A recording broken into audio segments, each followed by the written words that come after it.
Oh, yes. Oh, yes. You know, it's another one. You are tuning in to Thoughts of Dizzy right here on the Epic Lounge Network. You know, I got another reaction video for y'all. I do these videos, man, because this is real life. This is how people really feel. These are real emotions and feelings.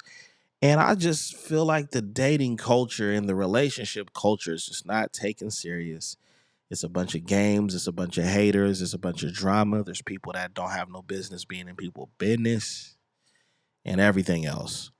So I don't want to waste your time. I want to get into it so we can have a conversation and so you guys can leave comments before I get started. Please, please, if you're digging the content, like and subscribe and turn the notification on so you don't miss anything. A lot of numbers are coming in, but you guys are subscribing. And I know you guys like the content and I appreciate the comments. I appreciate the feedback. And I want to continue to do that with you guys. But without wasting any time, let's jump into it. Let's jump into it.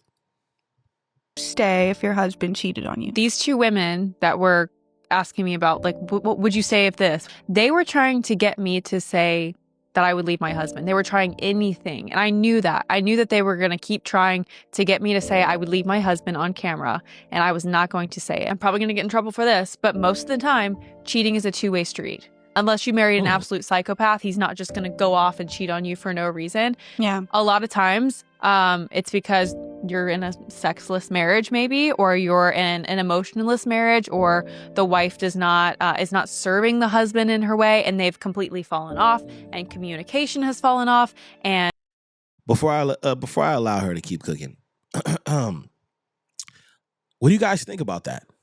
I just want to get your guys' take. What do you guys think about what she said as far as in there might be some reasoning behind, you know, the infidelity that happens in a lot of relationships and marriages? Now, I'm not saying, I don't think she's trying to say that it's justified. I think she's saying that, you know, this could possibly be the root cause. So, yo, definitely let me know what you think in the comments down at the bottom. What do you think about that? And we got a little bit more to go before we really take a deeper dive into this conversation. Christ is not in the center, or he was never there in the first place. Okay, Christ. My husband is such a man of God that if that were to happen, I would know that I did something wrong to cause that to happen. Again, that goes back to the accountability thing. Even though that's like an angel singing in your ears, too many men, I'm going to be real, I disagree. I don't agree with her saying that just because her husband is such a man of God, that if he were to make that choice, I almost said mistake, but that choice, that would automatically put the blame and the accountability on her. This is an example. This is a great example right here of overly being accountable for certain things, because I don't think that, you know, in that situation with that context, that somebody's, you know, nobody's forcing a man or a woman for that matter to make these choices and commit these acts.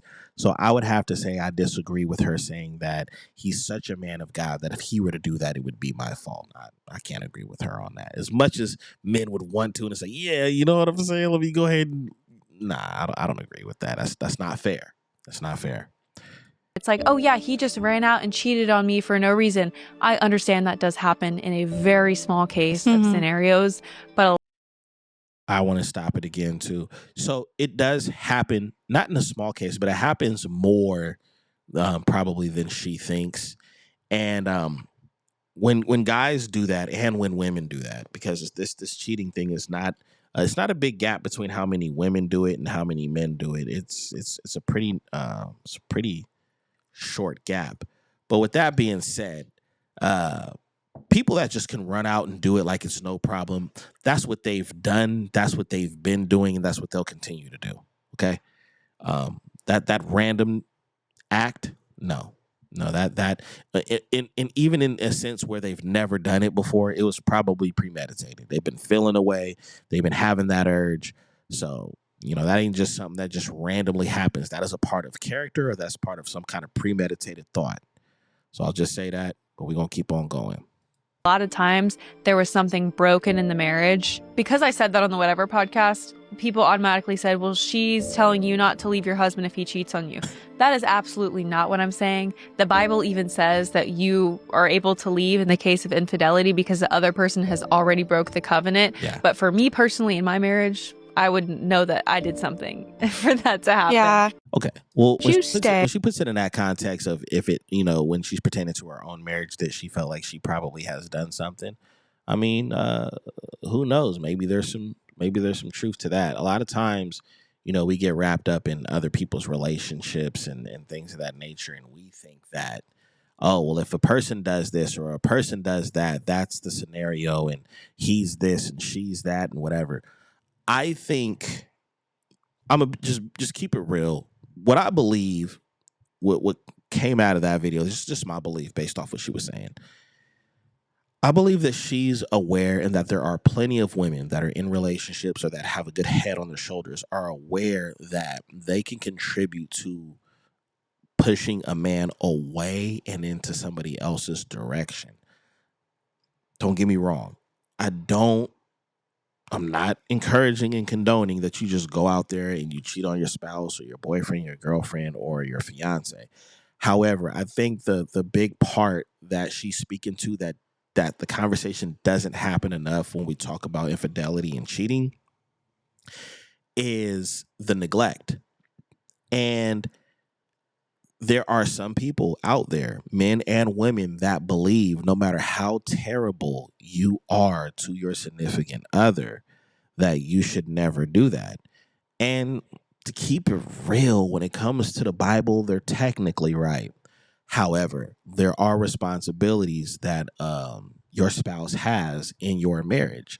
You signed up for things to fulfill in that covenant and in that marriage. And I think this is a great way to explore the conversation. She's obviously speaking to a past interview that she got backlash for. But I felt the need to really commend her attempt at accountability as a wife when it comes to how the foundation in a relationship can start to crack and that structure starts to seem, imbalanced. So as far as her putting so much energy on herself if her husband committed the act, I disagree with that. I don't think I don't want to believe that she wholeheartedly believes that if her husband were to step out, then it would be completely her. However, I do respect the fact that she's so in tune with her relationship that she's willing to look at herself more often than you hear a lot of women that are in relationships or complain about men. So I just want to know what you guys think about that. I'm pretty sure you guys are going to share stories of scenarios that you've been in. But my question to you guys that, shared viewing time watching this video with me, when it comes to infidelity in a relationship, do you believe that your significant other can push you in the direction of infidelity from neglect, possibly abuse, or even just not bringing that sexual desire and energy that's needed to sustain a relationship and marriage? Do you believe that that's possible? Do you believe that a significant other can take a part or play a part in you possibly stepping out of your relationship? I don't think it's really just that easy or that simple, but let me know what you guys think in the comment section. And I definitely appreciate you guys tuning in to Thoughts of Dizzy right here on the Epic Lounge Network. Let me know what you guys think. Until next time, we out of here.